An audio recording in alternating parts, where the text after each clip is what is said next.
Hi, everyone. My name is Jennifer Jordan Schaller, and I am here to read a little piece that I wrote that's from my manuscript, and it also appeared in Hayden's Fairy Review. I just want to thank Rebecca Aronson for asking me to read, and thank y'all for listening. Like I said, this piece is a chapter from my manuscript. It was part of a larger essay, and I ended up splitting it up and publishing it in different places, and that worked better for me to get the writing out there. So, this is my essay called The Performance. My mother's future ex husband, Gary, stormed inside our house saying, "I can't believe you. People will talk." He walked into the living room where I had been watching TV alone in the dark. "What's going on?" I asked. My mother, Ezra, trailed behind him. This was before their divorce, more than 20 years ago. We were living in Rio Rancho, New Mexico, a suburb of Albuquerque.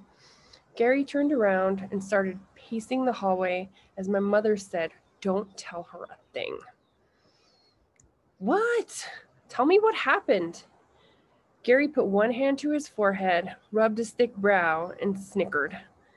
His beady blue eyes sparkled. He paused to look at my mom and said, "Your mother started playing pool with these two men." My mother gasped and said, "You are not telling it right." Storytelling, like breathing, is one of my mother's instincts. She cleared her throat and began to recount the 10 pins and more debacle of 1992. "You need to start from the beginning. I told you I didn't want to go to that bowling alley. I was in a bad mood. How many times have I said, don't test me when I'm in a bad mood?" I felt shivers up my back. She looked at me and hissed, "And don't give me alcohol when I'm in a bad mood either. I could kick somebody's ass when I'm in a mood like that." When my mother paired "I could kick somebody's ass" with a mood like that, she was talking about rage that ended with blackouts and next days where she didn't remember a thing, like that time she knocked out a big old woman at a bar. "Over 6 feet tall," she would say. When you're 5'1 3/4", I assume many people look 6 feet tall. Her fight with the alleged 6 foot tall woman happened when she was mad at my dad, the guy who rescued her from the Bronx in the 70s. Born in 1956, my mother's stories of the Bronx included that time she was 13 and a police officer accused her of being on drugs. And yes, maybe she was high. But he didn't have to dangle her head first over the ledge of a tenement building to shake paraphernalia from her pockets. My mother continued, "I was playing pool with Carrie. You know Carrie, Dave's wife, and two other men, when I saw one of them, this jerk who thought he was all that, push a ball into the pocket just because we were beating him. If there's one thing I can't stand, it's a cheat." My mother paused and scanned her audience.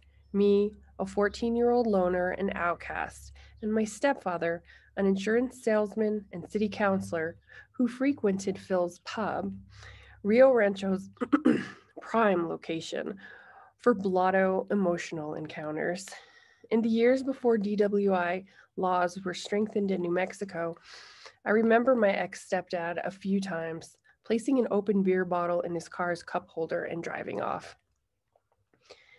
It wasn't until my stepfather moved in with us when I was 8 that we had any alcohol in our apartment. With Gary came an ever present 6-pack lodged toward the back of the fridge, along with a Tupperware container of coffee he rarely brewed, though he occasionally opened it and sniffed its contents. Gary drank alcohol alone more often than not. White Russians, Black Russians, Heineken, Moosehead, and any other moderate to low priced adult beverage that sounded imported. Now that I'm an adult, sometimes to clear my head, just like my ex stepdad, I have a drink when I'm alone. My therapist calls this an ineffective coping mechanism. But I never noticed my mother pour a drink only for herself. She was a social drinker. After surveying her audience and acknowledging that we were paying attention, my mother pursed her lips and said, He thought he was pulling a fast one, but I knew better. I told him, I saw you do that. He acted like he hadn't done a thing. I told him not to play stupid with me. He had skinny little liar lips. He said I was mad simply because they were beating us. I told him to kiss my ass. He said, I'll kiss your ass if you bring it over here. Her head swiveled around on her neck, her eyebrows furrowed down, and her lips grew thin. She said, I knew then I needed to show him who's boss. He thought he was big and bad, but I knew he was just a little sissy. I turned around, dropped my pants, pointed to my ass, and said, Go ahead and kiss it. Kiss my sweet Puerto Rican ass, motherfucker! She cackled and clapped her hands. I scared the shit out of him. Yes, I did. Don't play me for a fool. Now he knows. I laughed until I hit the ground. Even though my mother was swearing and mooning strangers, I know she wasn't angry so much as she was sad. And why not laugh? Her second marriage was dissolving, like her first one to my father, the guy who spent a chunk of my childhood in a federal penitentiary. Dissolving, like her own mother's marriage to her father, a man who showed more violence than love. She would have to start over yet again, pack her house up one more time, convince people we were fine, even doing well. She would sustain this narrative, we are okay. Even I believed it. 2. On my 20th birthday, my mother, her friend Erica, and I went to eat at a local Mexican restaurant in Albuquerque. My mother was 3 years divorced from Gary and dating the man who would become her husband. My mom ordered a pitcher of margaritas. She poured her friend a margarita and asked me, Baby girl, want some? I can't. We're in a restaurant. She had first introduced me to vodka when I was 13. She said I would need to know how to drink once I started going to parties. She said, Come on, have some. Don't be chicken.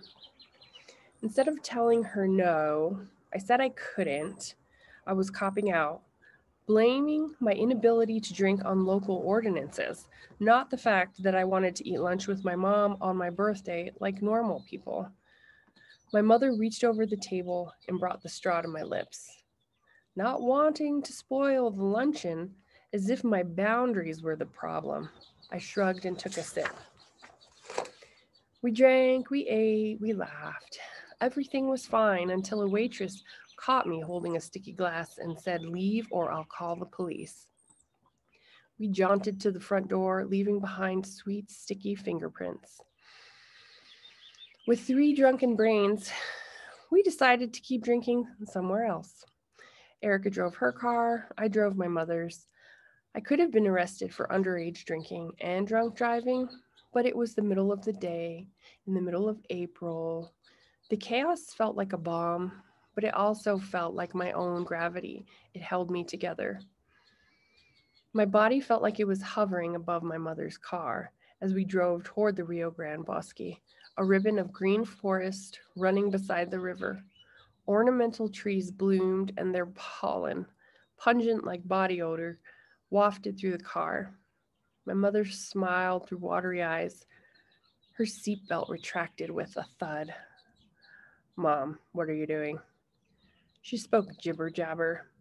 Her tongue seemed too big for her mouth, which made her words sound like alphabet stew. She was the drunkest I'd ever seen her. She laughed and hung her body out the window. I drove over the Alameda Bridge, which lies flat above the Rio Grande. The river flowed with spring runoff. My mother closed her eyes as the wind blew through her hair. She looked freer than I'd ever seen her, not the fidgeting woman who once had an anxiety attack trying to find a light switch in a dark hall. She swung her arms out the window, bowed them out like a drunken ballerina. I thought she was going to jump. I yelled, What the hell are you doing? Sit down. She ducked back inside the car, pouted, buckled herself. I drove us to the corner store, where the clerk doubted our story, that we were a mother-daughter duo. He sold us beer anyway. Then we drove to my mother's apartment complex. Erica met us in the parking lot. Inside, my mother turned on the radio and started salsa dancing. Seconds later, she wobbled and fell back in slow motion, landing cross-legged, an unsalted pretzel. Erica and I laughed as we helped her up. My mother bobbed for a second or two in the living room. I turned off the music, worried she might dance herself into a coma. Erica and I walked out onto the balcony to smoke. She handed me a Marlboro light and I flicked her lighter. I placed the cigarette to my lips and leaned toward her flame. I puffed and exhaled. My mother ambled over and pointed to the cigarette dangling from my lips. Don't smoke.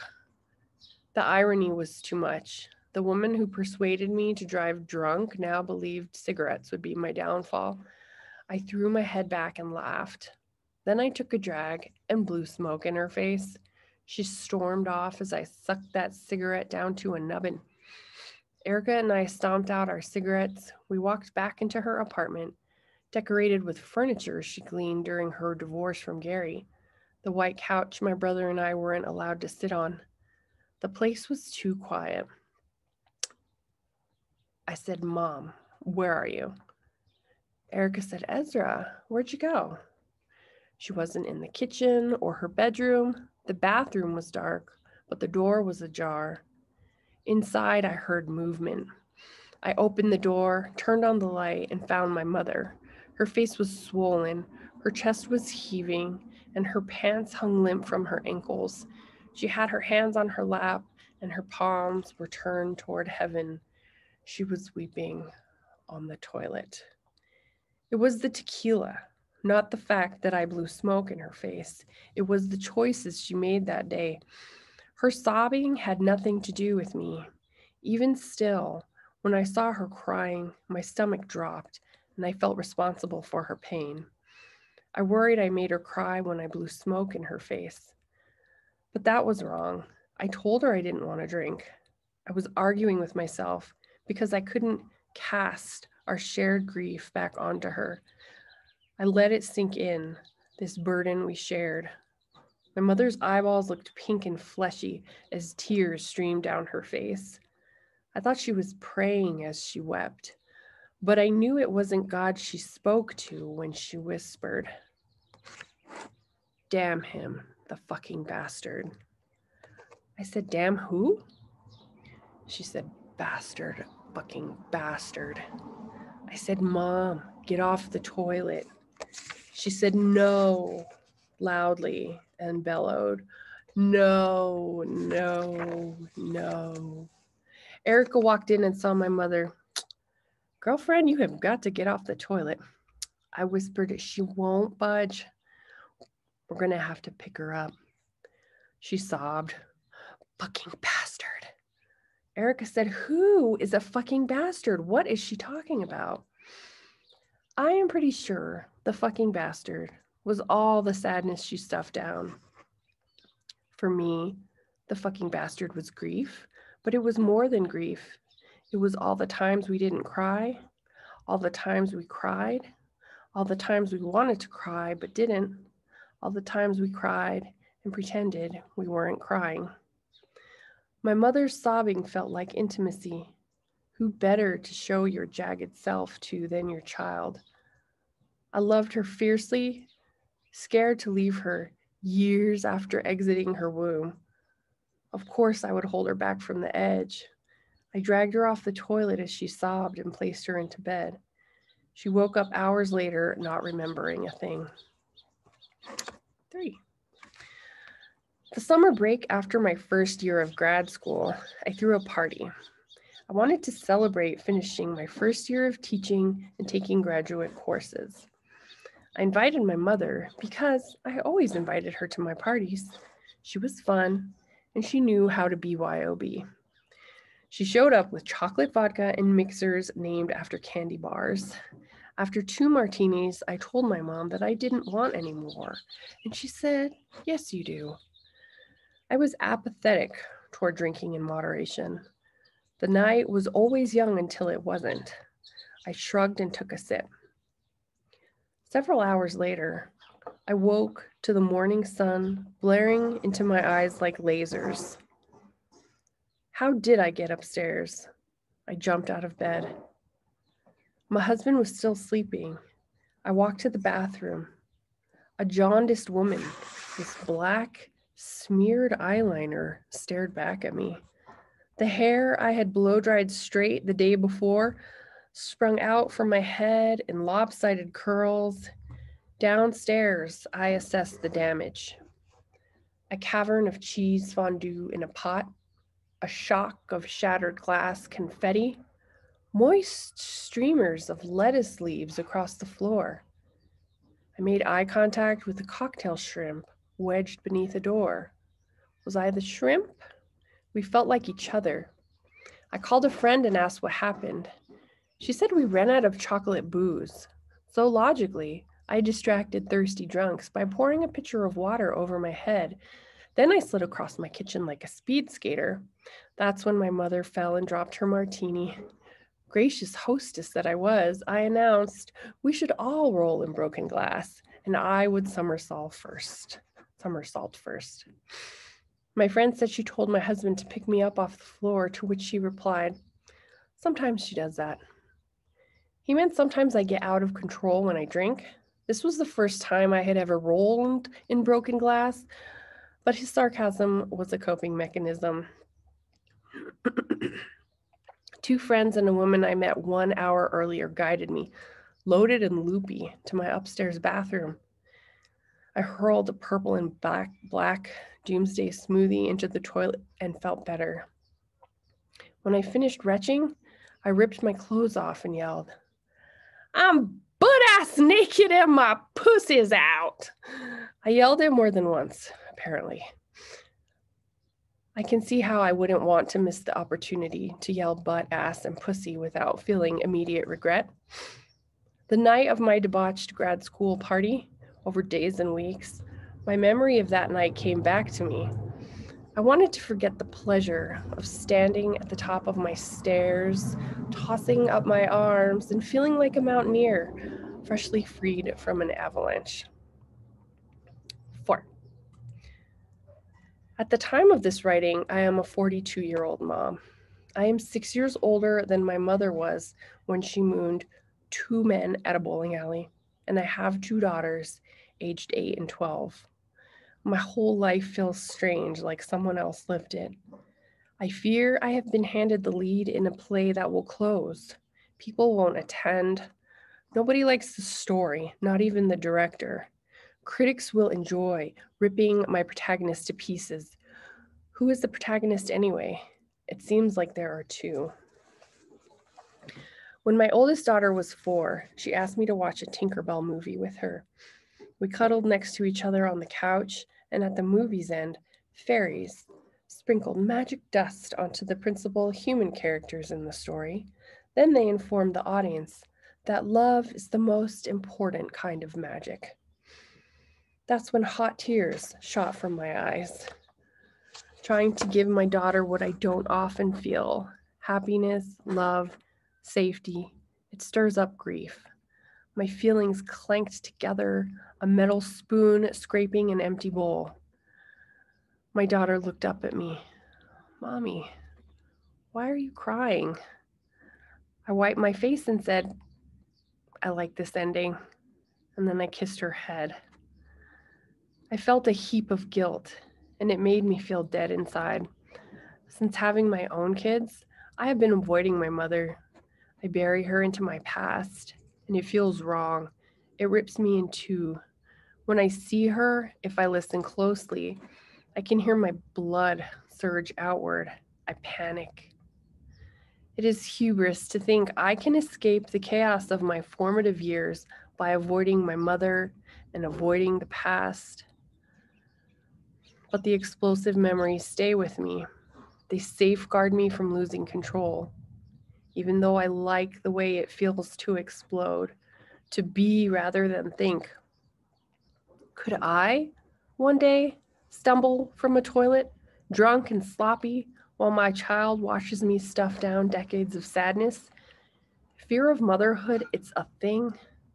When I went places where other moms were as a new mother, like the children's museum or the zoo, I immediately felt strange, like I would be found out for how little knowledge I had of mothering and stability.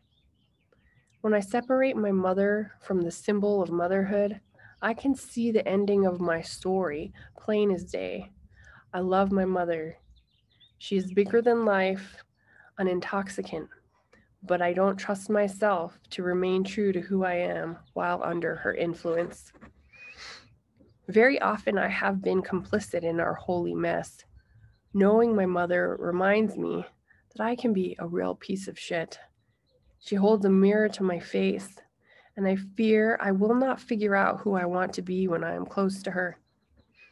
This truth is cold and objective and doesn't acknowledge all the ways in which my mother did love me. This story that I don't trust myself when I am with her doesn't take into account the other stories we share. The story of the mother daughter duo, the story of two women on the run. When I was 3, my mother would wake me from naps by tickling my nose with a lock of my hair. I remember her holding her face next to mine as she traced her eyelashes across my cheeks. When she hugged and kissed me, my body soaked up her love, warm, fluid, unpredictable. She filled me up. When she let me go, like a punctured balloon, I shot through the air, her life force escaping from my body. Thank you.